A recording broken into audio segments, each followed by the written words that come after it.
Hello everybody, this is Toys R Us and welcome to the first episode of what I hope to be many more of my podcast series. So, a couple of things. First and foremost is that I appreciate again the volume and the sound or whatever isn't the greatest on this. Those are people who've known me for long enough know that I tend to get quite a few videos done at work in between clients. This is exactly the same as that. So I want to thank you all straight away for the support. I know that I do things very primitively and I know that if I want this perhaps to work better, I am going to need to rig myself up with a microphone and stuff. But I want your feedback apart from that, if you like this, if you think this is a good idea. So that's the first thing. Why am I doing this?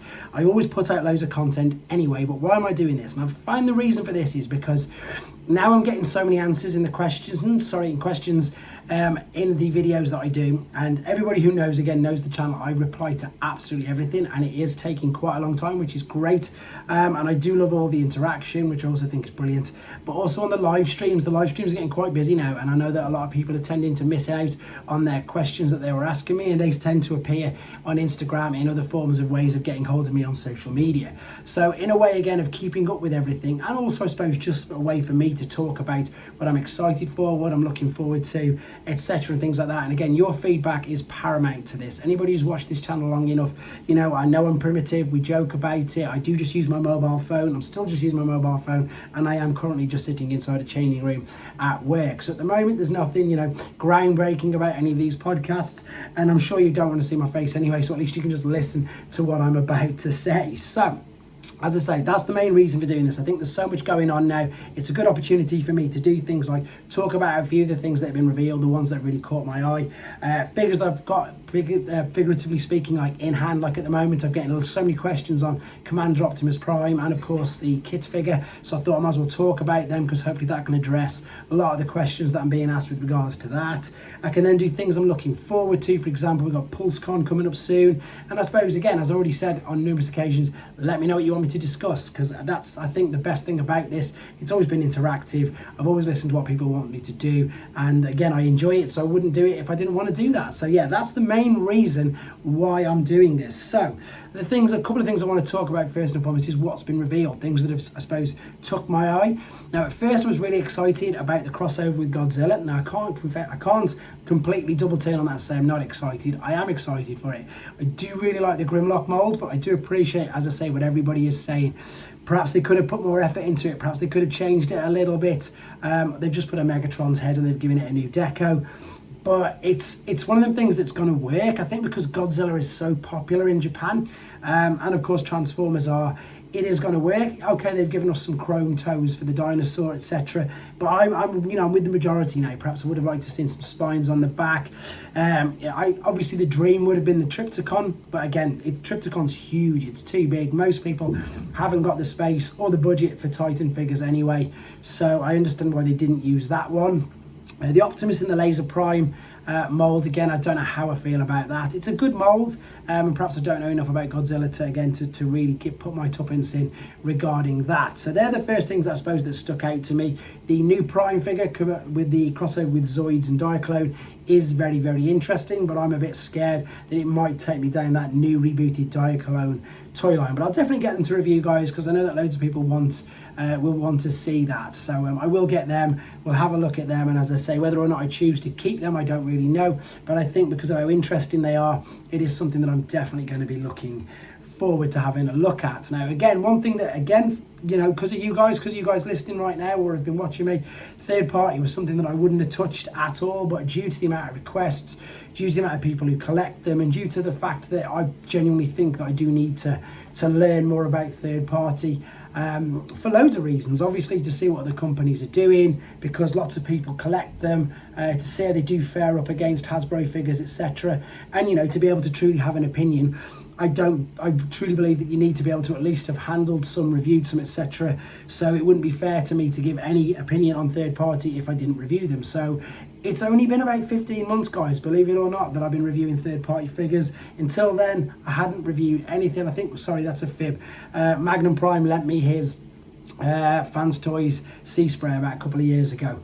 So getting into them properly, obviously getting associated with Show Z's really helped me get to see what I suppose everybody's passion is with regards to the third party figures. I obviously I love the Doctor Who figures. that's the ones that I've truly come out liking and really enjoying. And the reason why I'm talking about this is because of Magic Square's Brawl figure. So that's completely intrigued me. Now, I genuinely think that we do need NEO from Hasbro, and fingers crossed we're going to be getting one soon in the main line, because in my honest opinion, you can't beat mainline figures. They're always going to have their problems. I completely appreciate that. They're always going to have their problems. They're always going to have their issues. They're never going to be exactly to everybody's tastes, but that's due to obviously budget restraints and maybe sometimes the simplicity of figures that they need, etc., and to make it mainline, you know. But saying that, and I'm sure you'll all agree, guys, even if you don't like Hasbro, even if you don't collect mainline figures, I think everybody's got to put their hands up and admit the fact that the Generations toy line, so since War for Cybertron and as you know, Legacy continued, their deluxe figures are fantastic. They are very, very good. You don't tend to get many things wrong with them. I know we've had problems in the past with yellowing and sort and that sort of stuff. But I think genuinely that overall figures are brilliant. I would love to see an updated Devastator. No, I'm going to talk about him in a minute, sorry, an updated Bruticus. But as I was saying, yeah, Bruticus. The reason for that is because it's Magic Square. And as I say, I'm no huge advocate for Magic Square. I find a lot of their stuff overly complicated. But this new masterpiece scale Bruticus that they're looking to do, and I said they're looking to do because they must be. They've released Brawl. You can get him on pre-order already. It is something that I am very, very excited for because I think it looks so good. And the one thing that I do have to agree with and concur with, that Magic Square's aesthetics are fantastic. They do look like the cartoon representation of the figures. You can't argue with that, whether you like the figures or not. As I say, like myself, whether you would rather have a, you know, a normal Hasbro Deluxe, etc. You can't argue with the fact that aesthetically they look very, very good. For myself, they're a little bit fiddly, they're too panelly, and that perhaps could be because they're too small. So to see them on a masterpiece scale and looking as good as they do, and I read somebody's comment that basically said if they get this right, then Fans Toys are in trouble. Now again, I can't give too much of my opinion on Fans Toys, apart from everything that I've touched from Fans Toys and reviewed has always been of a very high quality. And indeed, it's not cheap. They're not cheap figures at all, you know, but they are very, very good. And what I would believe, and again, please correct me in the comments because I'm always open to listening and I want to improve my knowledge as well. They seem to be the sort of standard bearer at the moment for masterpiece third-party Transformers figures. That's what I've heard, that's what people have told me, that's what I get from when I do the reviews. I understand that they're perhaps the biggest player, shall we use that terminology? I don't really know, but Magic Square could be seriously entering this as well, the masterpiece scale with this figure. I think it looks so good. Hopefully you've seen a few images of that on one of the news updates oh, excuse me, that I've done as a normal video. So I'm really excited for them. That's just a couple of things. I obviously don't want to discuss everything due to the length of keeping things down, etc. So I want to discuss quickly the privilege. I suppose it's privilege. I haven't wrote that down. I was just going to say figures that I've played with. And again, it is a privilege. And again, I do need to thank, obviously, Hasbro for the amazing opportunity, for the fact that I do have in hand for 2 more days at least, the Knight Rider crossover and indeed Studio Series 86 Optimus Prime. First thing with 86 Optimus Prime, it's come apparent today that some of the feet or the backs of the toes, the heels, whatever, are misassembled. I can say, hand on heart, it makes absolutely no difference. From transforming him, from standing him, from balancing him. It does say that in the article I read on TFW 2005, but speaking from somebody who's got one at home, it's not mine obviously, and I'm going to send it back, so maybe the one I actually get will be okay and it'll have been fixed. There is no issues whatsoever with it. So I think, obviously, you know, we want figures to come out of the factory, we want them assembled properly, etc. But I suppose just to reassure everybody who doesn't want to take the repair thing on, you know, they don't want to have a go at it, because it's not just as simple as undoing the screw, etc. I want to just say to people, it doesn't really make too much difference. And the other I just want to say to people how good in hand the figure is. It is a 40-step transformation, but it flows very, very well. It's fun to do. It's one that I've done a few times. A lot of the new figures, I've got to confess, I get them and, you know, I'll have a little bit of a play with it to do the video and then it goes on a shelf. Just because I'm just so busy. But that figure, because it is so much fun to play with and I'm getting asked so many questions, it really is as good as everybody's saying, guys. It's so good.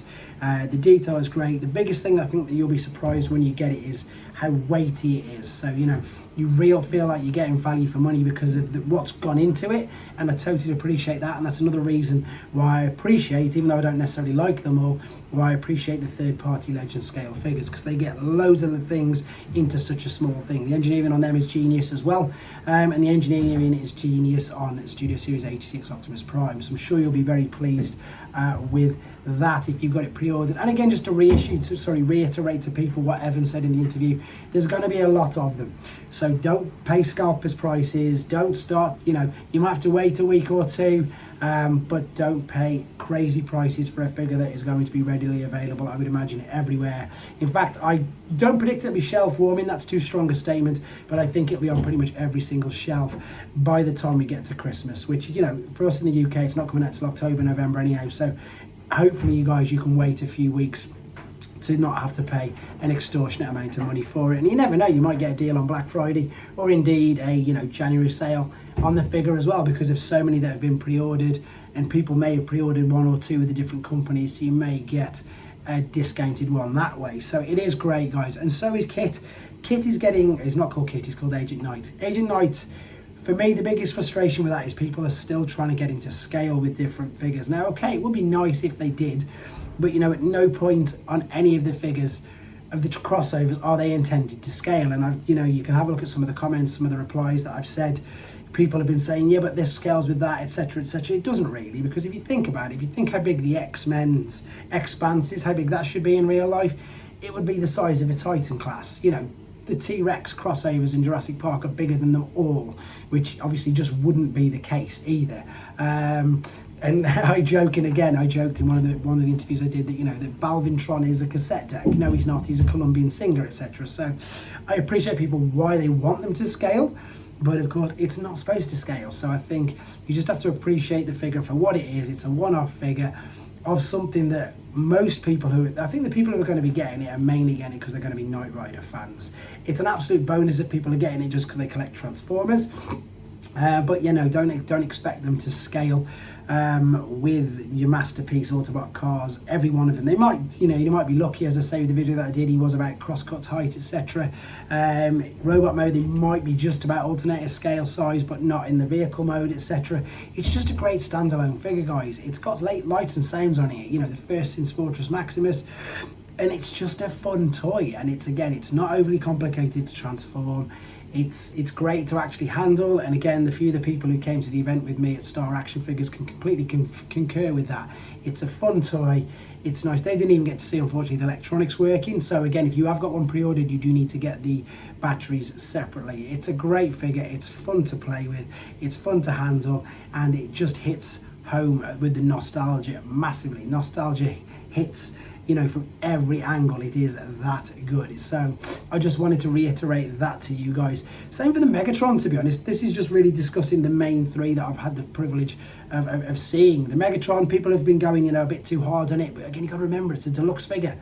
It's a deluxe figure, and I can't think of many deluxe Megatron figures that have been outstanding. I'm not saying they've been awful, but we're talking like outstanding. For one of the main characters, for them to take the risk of doing them in deluxe, it is a big risk, and as I say, for that reason, you've got to take your hat off for them. And again, I think it's good because, again, in this particular climate now, not everybody can afford Voyager class, Leader class figures, etc. So in a way that you're isolating some people from the main characters because they're only available in bigger size is a smart thing. It's a smart thing to do for that reason. It's another reason why, again, I keep asking Hasbro to do the Micromaster scale mainline figures like Doctor Who, because for some people, for every reason that I say, for pocket money toys, for main characters, for Titan scaling, for kids, I've got no issues lending my kids the Doctor Who figures. Darcy's 5, she can transform them, she loves them, they're fun, and exactly that reason. So going back to what I was saying, it makes things more affordable to get the main characters, because I can't imagine how tough it would be for a parent who wanted to get Optimus Prime or Megatron from this movie that's coming out in the next couple of months, and they can't afford the main characters for their kids. I think that would be awful. So I think, in one way, hats off to Hasbro for doing it, and Takara. And then, of course, you've got the larger versions anyway, which I'm sure we're going to see with them. I imagine we're going to have way too many. Same as Rise of the Beasts. They're going to be overly. There's just going to be too much. So at the moment, it's good that they're taking the risk with that. I presume we're going to get Soundwave, who've obviously been confirmed that obviously we know he's in there and who the voice actor is. That was confirmed this week as well. So yeah, they are a great set of figures, and they're ones that I do have on pre-order anyway, so once I've sent them back, I'll be doing videos on them. In fact, if anybody's listening to this now, of course I've got at home now, I've got Swoop and I've got the 4-pack and a couple of the other figures that I've done reviews on. Would you like me to do unboxing videos on them? So genuine, literally just talking about it, unboxing it, so you get to see the entire contents and how it comes packaged. It's just an idea. If people want to see that, because not everybody's going to be buying them, and if they want to see that, it just saves me opening up in my own time if people want to see exactly what's in the box. That's just an idea, just thought that float that in there you go. So that's discussing them. So things that I'm looking forward to. So we're 2 weeks away anyway. I'm already definitely thinking of doing a couple of lives. I'm thinking of doing a watch along. We're talking pulsecon now, guys, so that's 2 weeks Friday. So I'm thinking of doing a watch along first and foremost, because they're always fun, and because it's later on in the afternoon, I'll be able to do it. I'll be at home. And then I'm thinking as well of doing a live stream straight after it to discuss it, or maybe do a video. Again, your feedback for this will be brilliant. Definitely think the watch along is a good idea. Then does it warrant a live stream after? Again, let me know in the comments. But what I'm looking forward to, of course, is seeing some physical in hand, hopefully, the Gamer Ratchet. I got asked loads about that. That's one of the figures that I definitely really wanted to see at the Star Action Figures event, but it wasn't there. I think it looks really good. I want to see how. I think it looks quite a lot like the Bumblebee and the Cliff Jumper figure, but again, a lot of people don't, so I'd love to see it in hand, find out if it is a partial or if it does take any of them things from that particular mold, which I think is great. But of course the big one, and the reason why I've started this now is because, again, well, in fact there's 2 big ones. Let's do the one that you weren't expecting, but the first one I'm going to talk about is Dino King, because obviously we can pre-order it and we can get that. That is something that just is going to be great, and for that reason I need to catch up, and I need to actually combine my Volcanicus. I'll do a video on that, which will give me a bit of practice ready for Dino King, so I'll get that done this week, promise. I've been asked to do that for ages, and unfortunately I've still not even done it myself. I've not even attempted it, so I'll get around to doing that. So yeah, Dino King, for the fact that A, the way it's packaged, it's just exactly like the G1 original, which is great, and B, I think that they've done what a lot of the upgrade kits have done. They've gone and they maybe took ideas from it, maybe they had this planned a lot all along, who knows.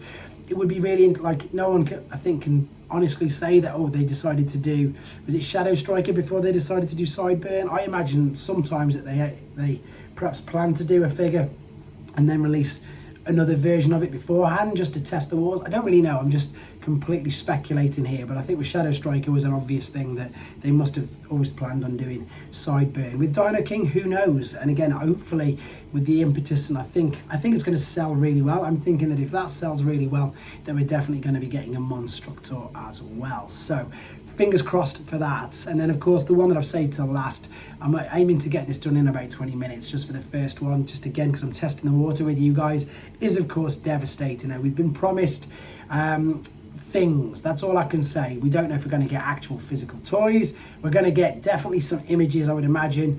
Hopefully we're going to get some full images, I mean, of the actual Devastator, not just a couple of figures, due to what they were saying and the fact that they want to reveal everything all in one go. I suspect that definitely leads me to the idea that that's what we're going to be getting. And again, it's going to be really interesting to see a decent Devastator. The Combiner Wars, you know, it served its purpose. It was great when it came out.